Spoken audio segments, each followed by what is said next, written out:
Hey everybody, it's Gina from AuntieGinasCucina. Look what's for dinner tonight. Oh, pork chops. I guess they're calling it martini pork chops. I'm calling this the Auntie Gina pork chops. Watch how easy this recipe is. Come on, let's try it. All right, everybody. First thing I did was pounded the pork chops. The meat, I pounded it really thin.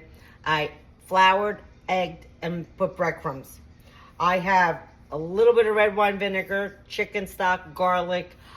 I'll show you what I put into it as we go along. For right now, I'm gonna fry up the cutlets. Okay, I fried the pork chops, sorry. I have about 4 tablespoons of olive oil, 6 cloves of garlic sliced. I'm gonna toss them in, all right? And let these fry for a minute or so, okay? I have 3 hot cherry peppers that I've also sliced into nice little teeny tiny pieces. And I'm gonna fry them up with the garlic, if you wanna get that flavor.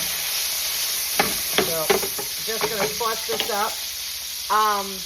After that tosses for about a couple of seconds, I am going to add the white wine. Okay, you'll have the recipe and the measurements for all of this after it's done. Let that bubble for about another 30 seconds. I have 1.5 cups of chicken stock. I'm going to throw that in. All right. So, again, now, salt and pepper. Here's the trick. A tablespoon of red wine vinegar. Let it cook for 5 minutes. Oh, come on back. Okay, 5 minutes.